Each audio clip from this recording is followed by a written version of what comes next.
that input from our commanders about the conditions on the ground should dictate troop decisions and not an arbitrary number from Washington.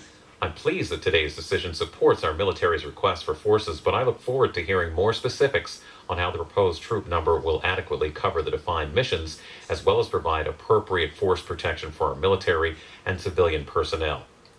Outgoing House Armed Services Committee Chair Buck McKeon had this to say: I'm pleased the White House met the military's request for forces in Afghanistan. However, holding this mission to an arbitrary egg timer doesn't make a lick of sense strategically. Does the president seek to replicate his mistakes in Iraq, where he abandoned the region to chaos and failed to forge a real security partnership? We're in Afghanistan because it was the spawning ground of al-Qaeda and the devastating attack on American soil. Those threats still exist. We leave when the Afghans can manage that threat, rather than on convenient political deadlines that favor poll numbers over our security. Coming up tonight. And sacrifice of our troops, diplomats, and intelligence professionals, we have struck significant blows against al-Qaeda's leadership. We have eliminated Osama bin Laden. We've prevented Afghanistan from being used to launch attacks against our homeland. We've also supported the Afghan people as they continue the hard work of building a democracy. We've extended more opportunities to their people, including women and girls. And we've helped train and equip their own security forces. Now we're finishing the job we started. Over the last several years, we've worked to transition security responsibilities to the Afghans. 1 year ago, Afghan forces assumed the lead for combat operations. Since then, they've continued to grow in size and in strength while making huge sacrifices for their country.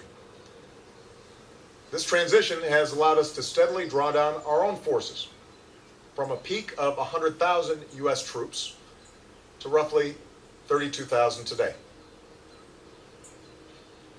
2014, therefore, is a pivotal year.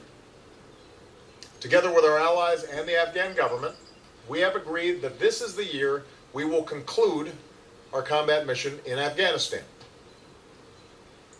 This is also a year of political transition in Afghanistan. Earlier this spring, Afghans turned out in the millions to vote in the first round of their presidential election, defying threats in order to determine their own destiny. And in just over 2 weeks, they will vote for their next president. And Afghanistan will see its first democratic transfer of power in history. In the context of this progress, having consulted with Congress and my national security team, I've determined the nature of the commitment that America is prepared to make beyond 2014. Our objectives are clear: disrupting threats posed by al-Qaeda, supporting Afghan security forces, and giving the Afghan people the opportunity to succeed as they stand on their own. Here's how we'll pursue those objectives. First, America's combat mission will be over by the end of this year. Starting next year, Afghans will be fully responsible for securing their country. American personnel will be in an advisory role. We will no longer patrol Afghan cities or towns, mountains or valleys. That is a task for the Afghan people. Second, I've made it clear that we're open to cooperating with Afghans on two narrow missions after 2014: training Afghan forces and supporting counterterrorism operations against the remnants of al-Qaeda. Today I want to be clear about how the United States is prepared to advance those missions. At the beginning of 2015, we will have approximately 98,000 U.S. Let me start that over, just because I want to make sure we don't get this written wrong. At the beginning of 2015, we will have approximately 9,800 U.S. service members in different parts of the country, together with our NATO allies and other partners. By the end of 2015, we will have reduced that presence by roughly half, and we'll have consolidated our troops in Kabul and on Bagram Airfield. 1 year later, by the end of 2016, our military will draw down to a normal embassy presence in Kabul with a security assistance component, just as we've done in Iraq. Now, even as our troops come home, the international community will continue to support Afghans as they build their country for years to come. But our relationship will not be defined by war. It will be shaped by our financial and development assistance, as well as our diplomatic support. Our commitment to Afghanistan is rooted in the strategic partnership that we agreed to in 2012, and this plan remains consistent with discussions we've had with our NATO allies. Just as our allies have been with us every step of the way in Afghanistan, we expect that our allies will be with us going forward. Third, we will only sustain this military presence after 2014 if the Afghan government signs the bilateral security agreement that our two governments have already negotiated. This agreement is essential to give our troops the authorities they need to fulfill their mission while respecting Afghan sovereignty. The two final Afghan candidates in the runoff election for president have each indicated that they would sign this agreement promptly after taking office. So I'm hopeful that we can get this done. The bottom line is, it's time to turn the page on more than a decade in which so much of our foreign policy was focused on the wars in Afghanistan and Iraq. When I took office, we had nearly 180,000 troops in harm's way. By the end of this year, we will have less than 10,000.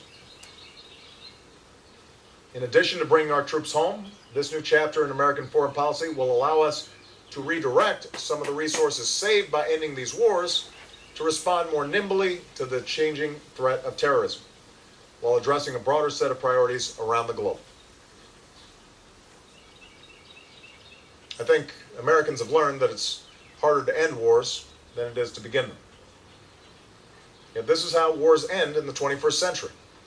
Not through signing ceremonies, but through decisive blows against our adversaries, transitions to elected governments, security forces who are trained to take the lead, and ultimately full responsibility.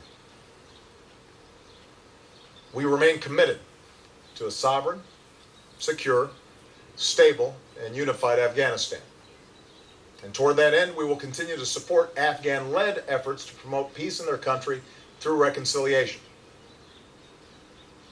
We have to recognize Afghanistan will not be a perfect place, and it is not America's responsibility to make it one.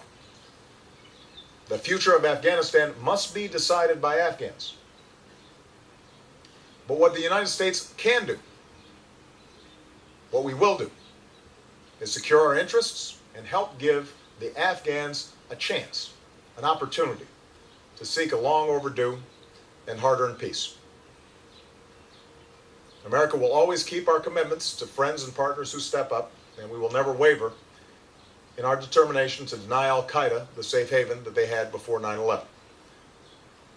That commitment is embodied by the men and women in and out of uniform who serve in Afghanistan today and who have served in the past. In their eyes, I see the character that sustains American security and our leadership abroad. These are mostly young people who did not hesitate to volunteer in a time of war. And as many of them begin to transition to civilian life, we will keep the promise we make to them and to all veterans and make sure they get the care and benefits that they have earned and deserve. This 9/11 generation is part of an unbroken line of heroes who give up the comfort of the familiar to serve a half a world away, to protect their families and communities back home, and to give people they never thought they'd meet the chance to live a better life. It is an extraordinary sacrifice for them and for their families. But we shouldn't be surprised that they're willing to make it. That's who we are as Americans. That's what we do. Tomorrow I'll travel to West Point and speak to America's newest class of military officers to discuss how Afghanistan fits into our broader strategy going forward. And I'm confident that if we carry out this approach, we can not only responsibly end our war in Afghanistan and achieve the objectives that took us to war in the first place, we'll also be able to begin a new chapter in the story of American leadership around the world. Thanks very much.